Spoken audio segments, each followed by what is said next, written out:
processing hundreds of pounds of meat here at the homestead. Check it out. So today we've got a lot going on. We have some animals that we need to get processed and put in the freezer. I've got a freezer I need to get cleaned up before I can even put them into the freezer here. So I have to go jump into a defrosted freezer here. And yeah, look at that. Ooh, nasty grime.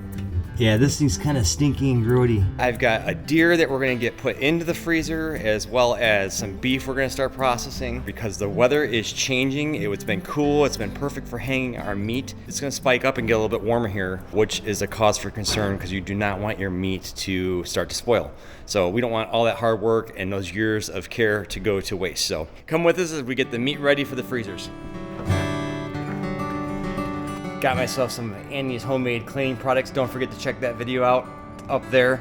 It'll show you how to make this stuff up for like super cheap, and it works awesome. We use it for cleaning everything.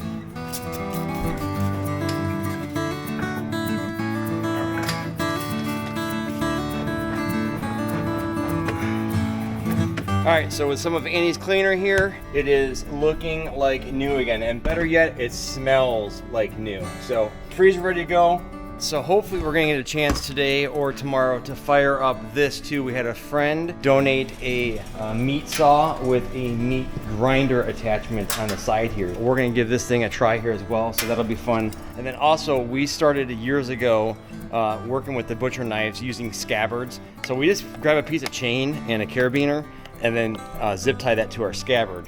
And that way you have knives that aren't laying on tables or getting put in the wrong spots and accidentally cutting yourself. Look at this big bad boy. Our steer's been hanging in here. Perfect weather for him to be hanging up here.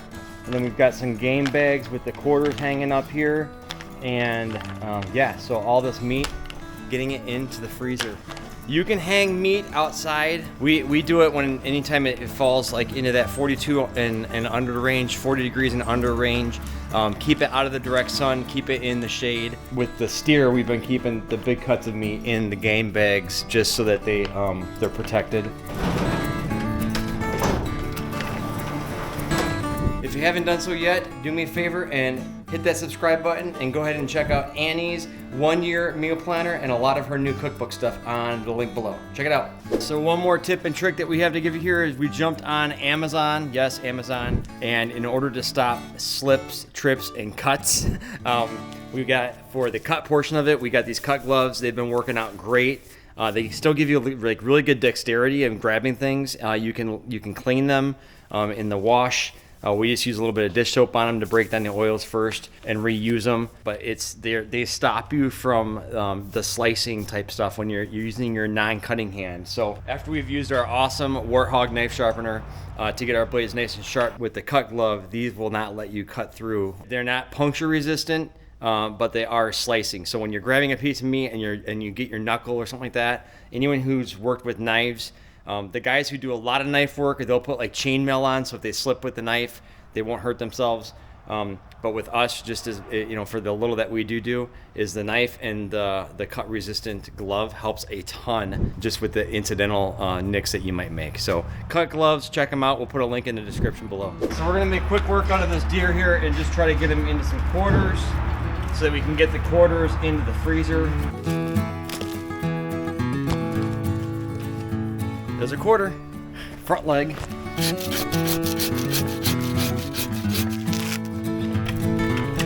If we get a bin from Mom, we can take all the stuff that we're gonna make in the ground and we can trim this all up for grinds, and then we'll cut out the back straps here too.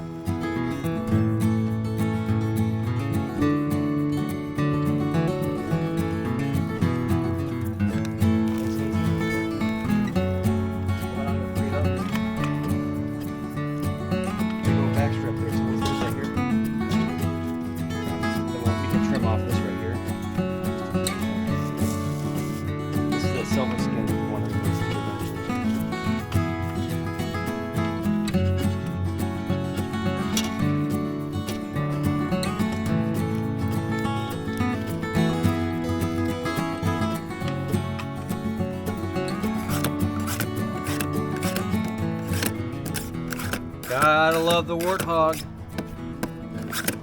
This is the field warthog. It's set up to be like just throw in your bag, throw in your truck, take with you. It's all plastic, so anyone who does saltwater fishing works out great for that as well. And it washes it. That's the other thing Annie likes about it a lot. You can wash it.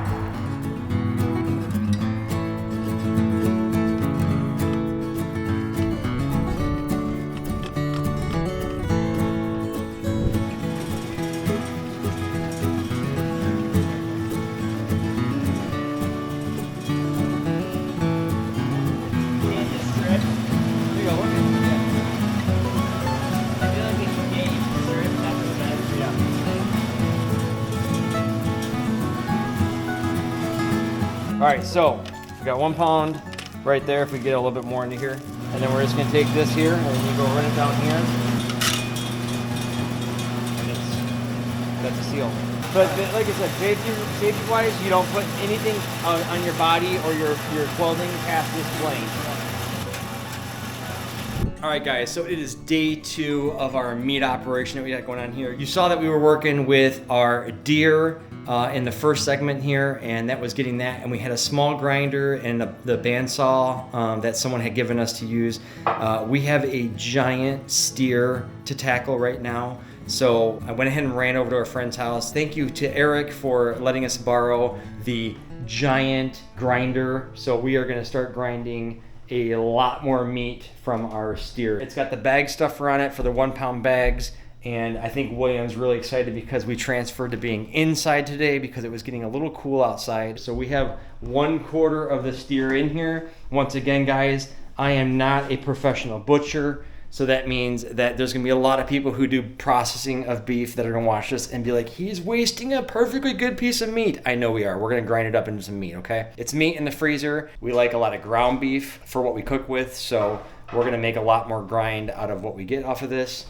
And we're gonna use the bones and whatnot to make like bone broth and stuff like that. So we're gonna do the work here on the butcher block at the table, and we're gonna work our way through the quarter here. So I think we're gonna cut up some roast sections and then trim things up to turn them into some grinds.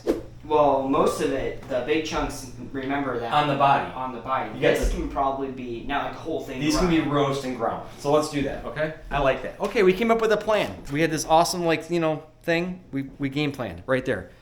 You can buy that chart on Amazon, but we just looked at it real quick because that's what a cow looks like, so.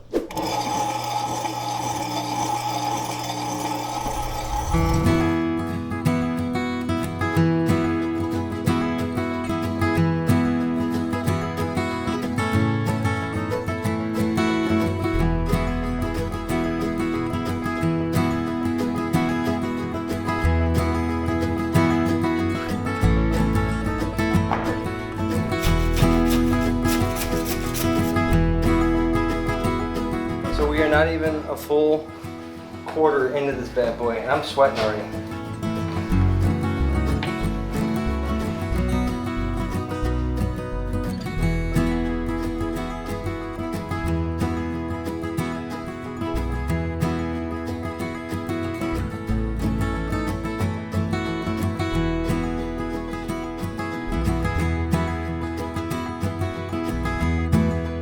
All right, so it's time for us to reload. William is out getting another quarter.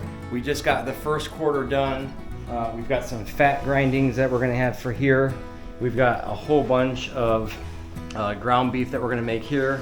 And then we've got some roast cutouts right here, some bone on, some bone off. And then we have some stew chunks over here. So off of 1/4, we got a whole bunch waiting here to get worked on.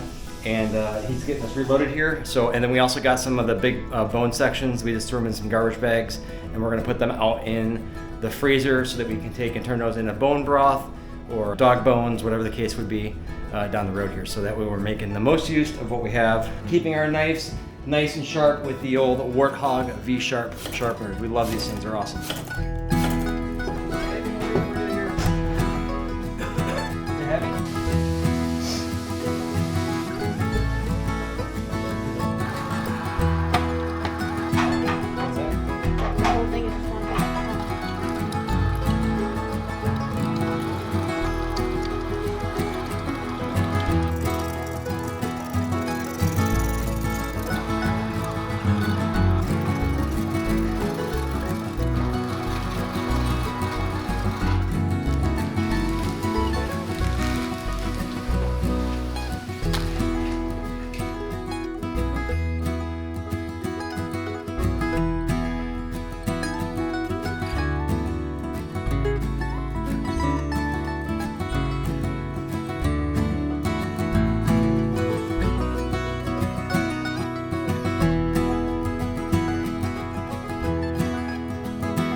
1, 2, 3. All right, so as per usual, we got after it. We got a lot done today. William worked the whole way with me, and a lot of other people chipped in throughout the day. And now the kitchen is clean again, but it did look like a bomb went off. So we processed most of the steer. It took a lot of work. We got all the quarters put away, and we have the final main carcass of the animal left still hanging for aging process, and just honestly a break for us. So the temperature is still good for us to let the steer hang for a period of time out in our pole barn, and we're gonna get after it and tackle the rest of this guy. But we have a ton of meat put up in the freezer for the next year for us to dip into and use. We're gonna be canning some of that. We're gonna be making bone broth out of it and all those good things. So yeah, huge project. I don't know if we're gonna jump into doing another one right away, but it was definitely a great learning experience for us here at the farm to just jump in as a family, take on a big task like processing a steer, and do this for the first time. So make sure you check out this video on how you process chickens at the homestead. It's a little bit smaller and a little easier.